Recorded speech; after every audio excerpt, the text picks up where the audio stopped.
Hello, everyone, and welcome to Coaching Think Talk. I am Master Coach Hasmin from Life Coach Philippines, and this is Coaching for God Centered Living. And this coaching conversation is for all the individuals who are ready to live a life that is centered to God. And my mission is to help you to get into that next level of living, which is the God-centered living. So thank you for joining me live today. So, and I encourage you to please do leave your digital footprints by letting me know where are you coming from today. And please do tag your friends right now to circulate this video and for us to be able to reach a lot of individuals who might be in need of our topic for today, which is all about spiritual patience. Ayan, we are now on our spiritual series here in God-centered living. And let's talk about patience. Yeah.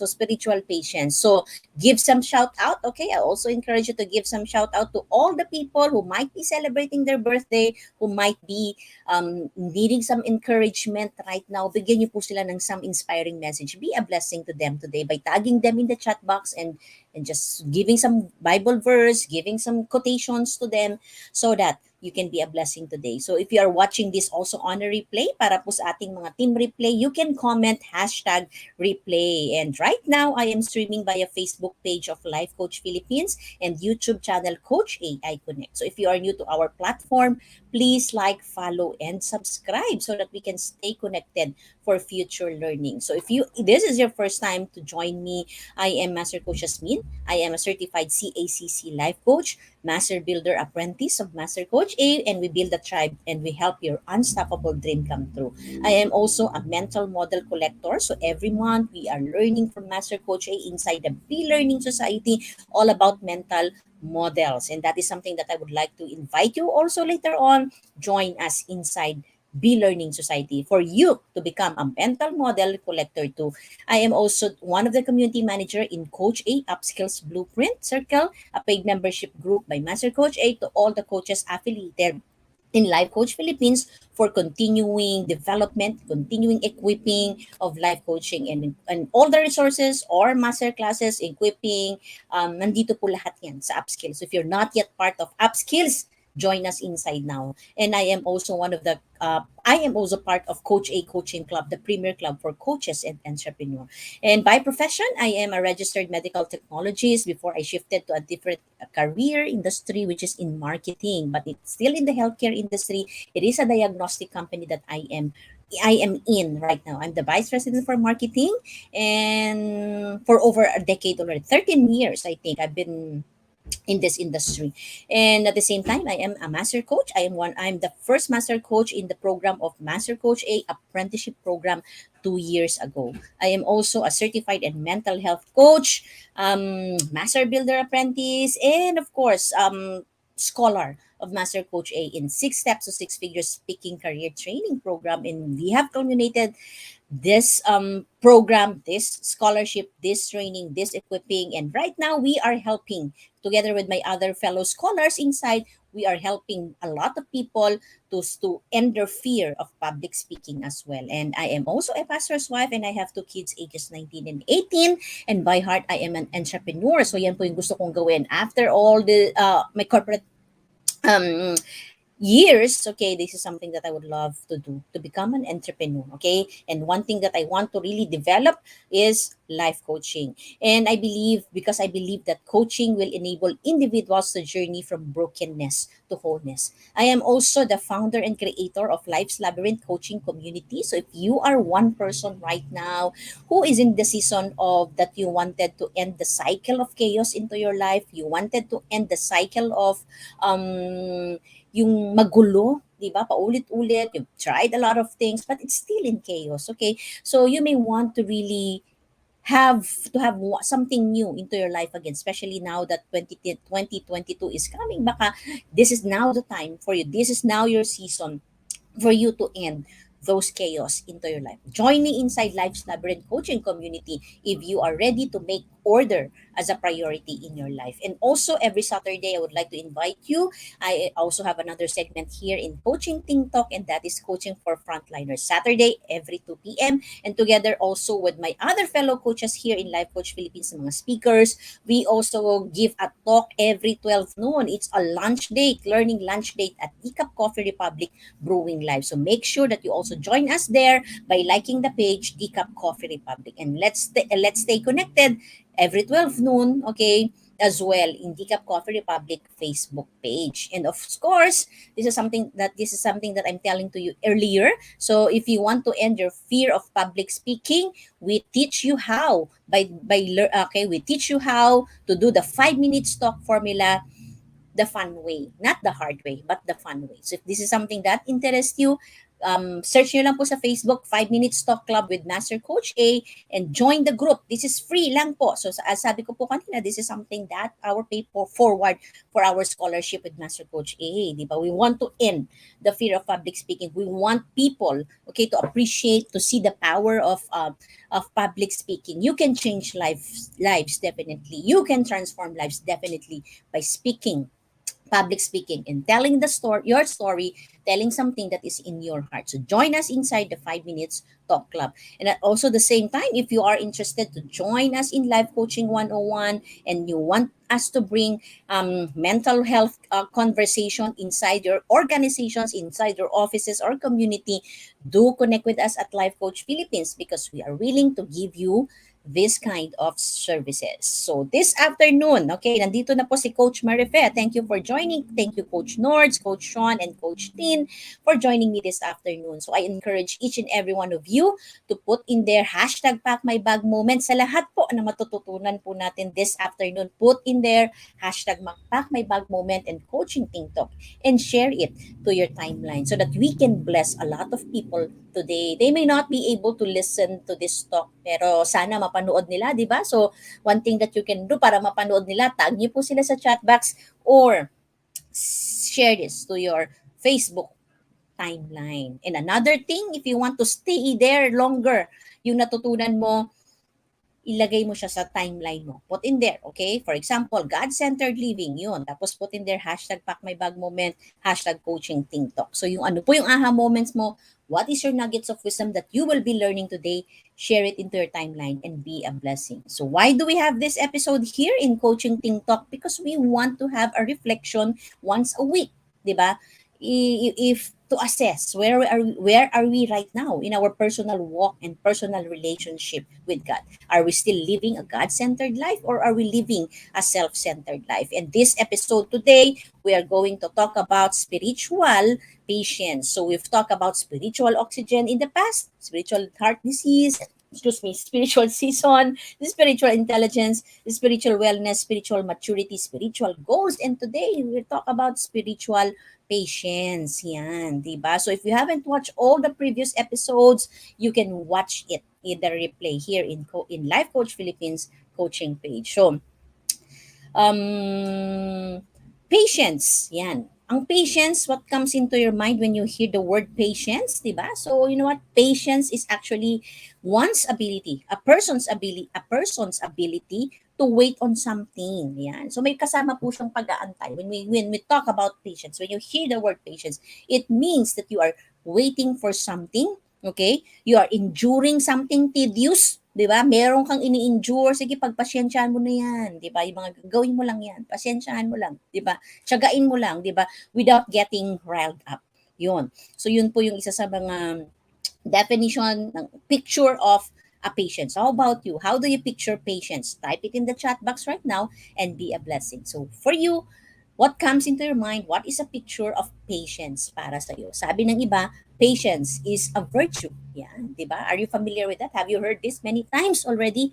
Patience is a virtue, and patience is not the ability to wait, but how you act while you are waiting. Ganda, no? Sabi ni Joyce Meyer. Patience is not the ability, okay, to wait. Hindi daw siya yung ability mo, patient ka na kapag ka mapag-antay ka. Hindi daw po yun yun. But how you act while you are waiting. Kamusta pa sa season ng waiting mo? How are you in your season of waiting. Because you can wait online, di ba? Pwede kang pumila, pero nagrarant ka. Tama? Pwede kang mag-antay, pero you're losing hope, right? So patience, according to Joyce Meyer, is how you act while you are waiting. Yan. So what is your behavior? Sabi nga ni Coach Nords, patience is how to behave as you wait for what you are waiting. Exactly. Di ba? O meron ka ng hashtag pack my bag moment, di ba? Coach Nords. So that is waiting. It's more than just falling in line, 'di ba? Pero kung hindi po tama yung attitude natin, yung behavior din natin, it is not actually patience. All of us, most of the people, we all want instant gratification. Tama po ba? And you want things without waiting. Kaya nga po nauso yung mga instant, right? Nauso po yung mga same day delivery, 'di ba? When we try to order in online shops, 'di ba? Pag nakita natin it will take 7 days or 15 days, ayaw na natin, 'di ba? We are discouraged to buy, to order, right? Because we expect the package to be delivered that same day, or we expect package to be delivered 2 to 3 days, 'di ba? Winner na 'yon, 'di ba? But if it will take longer, ayaw na natin yan. We expect immediate results whenever we exercise. Tama po ba? Dito si Coach Marifet, tsaka si Joy, di ba? Tama ba? Di ba? A lot of people sa mga wellness, di ba? They expect immediate results sa kanilang pagda-diet at sa kanila pong pag-exercise, di ba? They want results now na, di ba? Kailangan 10 pounds na kaagad yung nabawas, di ba? 1 month pa lang, di ba? So, that's how most people are right now. We have food delivered to us already, pre-cut, so that we can get a meal cooked in 10 minutes faster. Di ba? Ganun na po ngayon. May mga pre-cooked meal na so that meron ka na kaagad meal in 10 minutes. And sometimes ito nauuso din to, 'di ba? We can even have a book read to us or summarize for us so that we don't have to read them. 'Di ba? Meron na rin mga gano'n, minsan natitempt ka natitempt kang gano'n eh, 'di ba? Na 15 na meron na siyang naka-summarize na so that you don't read it anymore. So, and you know what?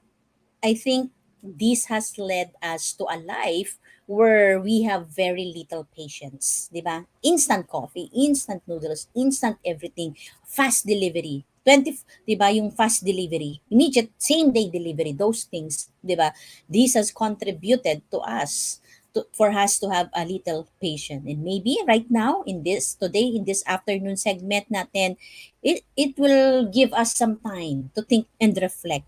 Maybe it's time to slow down and practice a little patience, especially in my personal walk with God. Sometimes we are just impatient, right? With the things that is happening. Minsan din natin maantay yung pinapanalangin natin. Di ba? Sometimes we can be impatient with God with the things that we are praying for.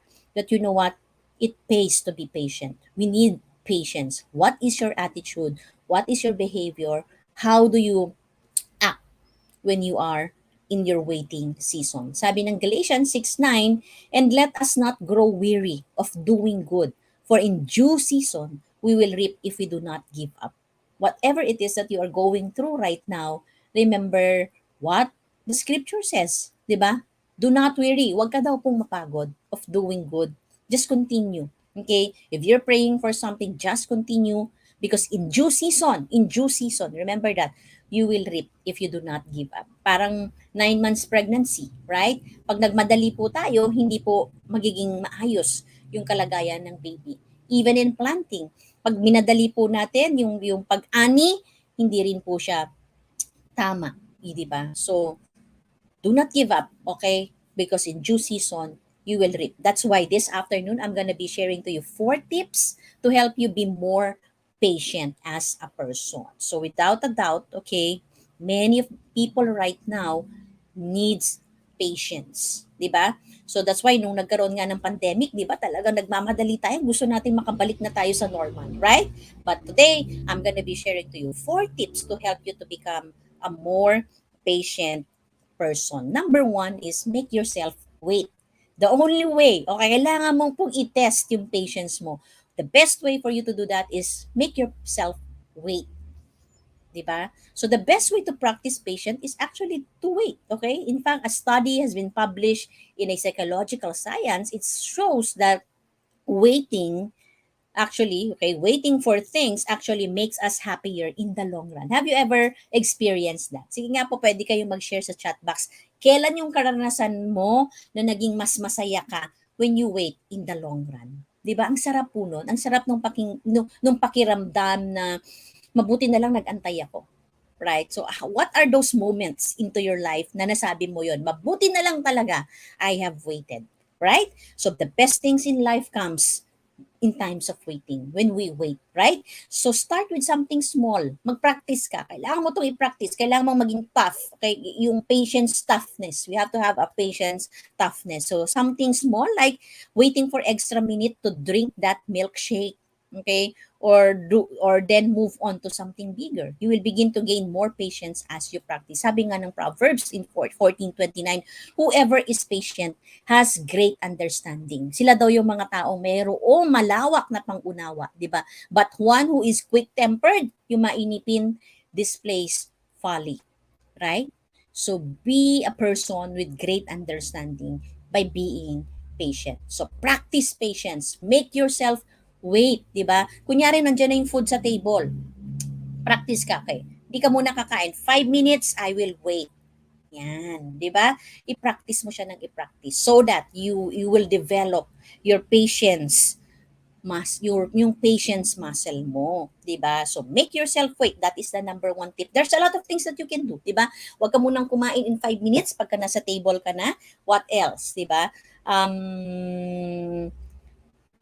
Huwag ka munang nagmamadali, umalis, 'di ba? Sa kunyari nasa isang lugar ka, huwag kang nagmamadaling umalis. Kung lagi ka nagmamadali, 'di ba? So, make yourself wait, 'di ba? Pag may mahabang pila, doon ka pumila. Yan, that is a good practice when kunyari nagpunta ka sa groceries, drugstore, and anywhere at kung saan yung counter na mahaba ang pila, that's a good practice, 'di ba? Go there and make yourself wait in line. So number one tip po yan for you to develop yung patience mo because Proverbs says you are a person of great understanding when you learn to be patient. Number two, stop doing that are not things that aren't important. Stop doing those things. 'Di ba? Sabi po diyan sa Ecclesiastes 3:11, He has made. So sino yung He? God has made everything beautiful in its time. Kaya nga po hindi po pwedeng madaliin ang lahat ng bagay. Hindi dapat tama ba, Coach Nords? Hindi pwedeng madaliin ang pag-aasawa, hindi pwedeng madaliin ang panganganak, hindi pwedeng madaliin yung paghinog ng fruit, 'di ba? Hindi pwedeng madaliin yung pag-aani. Okay? Because God made everything beautiful in its time. So we have all things in our lives that take time away from what is important. Maybe this afternoon, reflect on what is truly important ba talaga sa buhay ko. 'Di ba? And one way of removing stress in our lives is to stop doing those things. Kailangan po nating tanggalin yung mga bagay na hindi naman talaga importante sa buhay natin so that there is a space, there is room enough for those important things in our life, right? So take a few minutes and evaluate your week. Okay? So I want you to reflect on ano ba, kamusta ba yung week ko? Look at your schedule. Ayan, pinag-usapan natin yan, Coach Nords, di ba? Yung big rocks, di ba? Look at your schedule from where you wake up to the time you go to sleep. Take out 2 or 3 things that is not important, okay, in your schedule. So it's time to say to learn no to the things that causes you stress, to the things that makes you impatient. Tama po ba? Kasi yung mga stress na yan ka talaga dyan nagiging impatient eh. Dyan umiiksi ang pasensya mo sa mga tao, 'di ba? So stop doing the things that are not important. Prioritize, tama, 'di ba? So because God made beautiful all things in his time, 'di ba? So number 3 tip is be mindful of the things that makes you impatient. Kailangan medyo talinuhan mo rin yung impatience na 'yan, 'di ba? You have to be mindful. You have to know what is it that makes you impatient, 'di ba? Sabi nga ni Joyce Meyer here, patience is not the ability to wait. Sinabi natin to pala kanina, but the ability to keep a good attitude while you are waiting. And be mindful, okay, of the things that makes you impatient. Kasi ang patience is yung ability mo that you still have a good attitude while you are waiting. Most people have several tasks in their head. Tama ba? How many of you is ganun? Madami ka nakapila dyan sa isip mo. And they jump from one thought to another. without taking the time to finish one task first. Maraming taong multitasking, and sometimes I can be guilty of that as well, 'di ba? We live in interrupted lives as we try to multitask parate, di ba? And we are frustrated when we feel that we are not making progress, di ba? Parang gusto natin ng progress kaagad, nagmamadali tayo, kan dami natin, multiple tabs and a lot of things that we do in our life. But in the end of the day, hindi tayo naging productive. At the end of the month, wala naman talaga tayong na-accomplish ng tama, di ba? So it's better to be mindful of our thoughts, and the best way for to do that is to write down what makes you impatient. 'Di ba? You have to determine ano talaga yung nagpapawalan ng pasyensya sa iyo. Tama? Because sabi nga ni Joyce Mayer, the ability to keep a good attitude while waiting is patience. Don't let that triggers. What are your triggers sa patience mo? Don't let that ruin your day. Don't let that ruin your joy, and don't let that ruin your peace.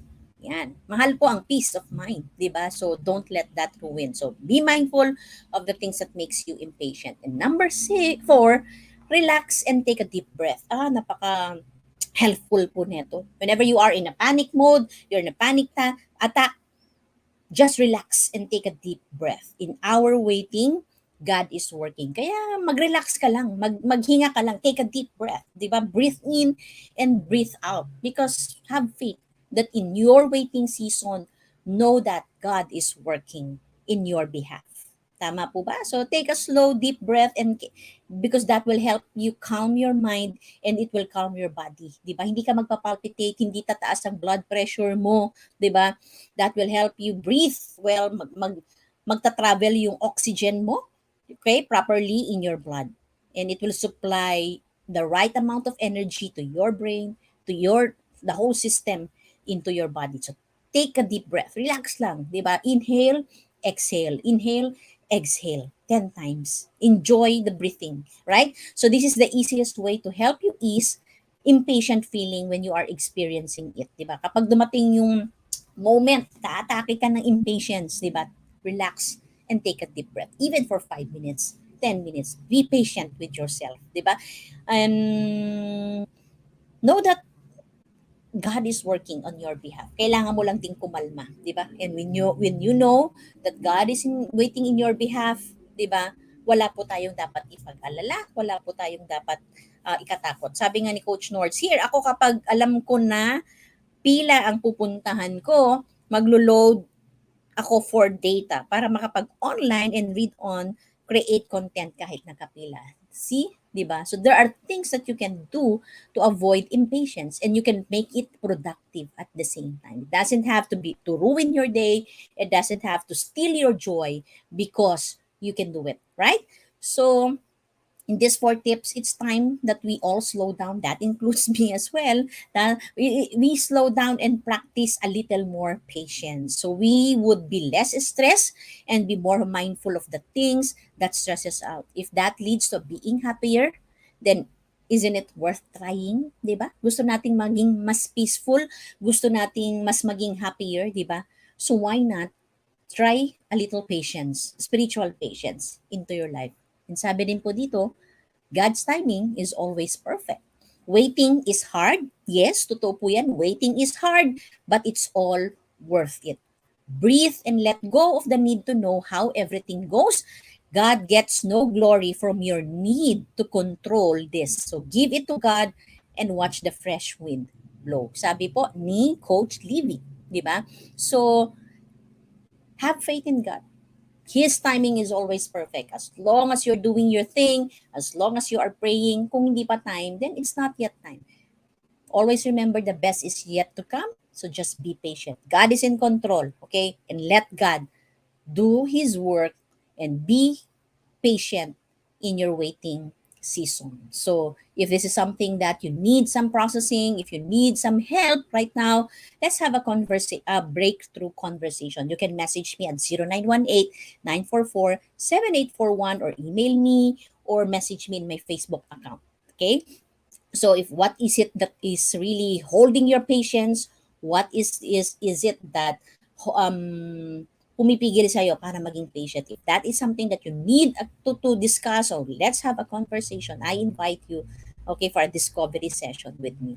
And another thing, today at 5 p.m. every Sunday, this is a free gathering to all coaches and non-coaches. I invite you to join us as cabin at the campfire every 5 p.m. So pagkatapos po nito, 5 p.m., it's 4:38 now. So there's only a few minutes every 5 p.m. via Zoom. Every Sunday, join us at the cabin at the campfire. So ignite the passion for mission. So if you have the heart for the government, you have the heart for family, the pillar of family, business, media, education, religion, arts, and entertainment, this could be the community for you. So this is a free gathering. Let's ignite your passion to them because we believe that you have something that you can contribute to this pillar. So 5 p.m. free community. Connect with Coach Rizel at 0917-586-1661 if you want to join us today. So message her right now. And of course, I would like to invite you to join us as well in the Be Learning Society. So if you are not yet a Be Learning e-card holder and you're still missing all the perks that we enjoy today, now is the best time for you to take action. So connect with Coach Rizal at 0917-586-1661 to join the Be Learning Society, the tent maker of the Be Learning homes for mental fitness. So if you join us, you become part of a history, and that is building homes for mentally fit generation. So what you can see on the picture now is the vision of Master Coach A of building a mentally fit homes for the next generation. So when you avail the Be Learning e-card, you enjoyed a 5% food and beverage discount at Decaf Coffee Republic, and you get a free access to Mental Model Masterclass by Master Coach A happening every third Saturday of the month, plus benefit from the 90 minutes coaching free session with senior coaches from Life Coach Philippines. And you know what? This is exciting on November. Okay, this on the 4th November of the month. Join us, okay, as Master Coach A teach us about the mental model of Jeff Bezos. So become a knowledge entrepreneur, di ba? If you want to become like what is running in the mind of Jeff Bezos, join us inside Be Learning Society on November, ano yung last Saturday natin? So on November 27, 7 p.m., we will take a peek into the mental model of Jeff Bezos. Who is Jeff Bezos? He's an Amazon founder, di ba? So we will learn that, and you will learn how to become the 21st century knowledge entrepreneur and rise above, okay, the financial challenges even at this time of the pandemic.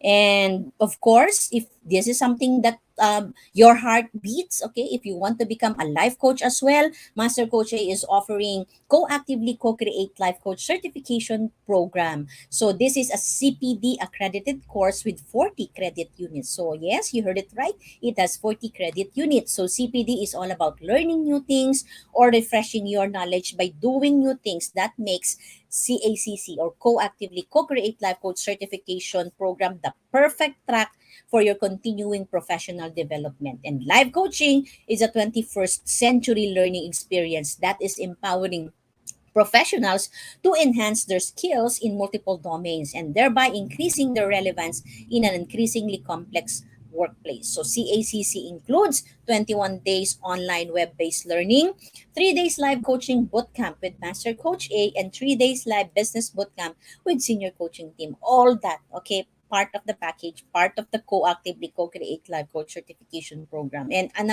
there's a lot more. So mag-connect na lang po kayo Coach Rizal for more opportunities and details inside Co-Actively Co-Create at 0917-586-1661.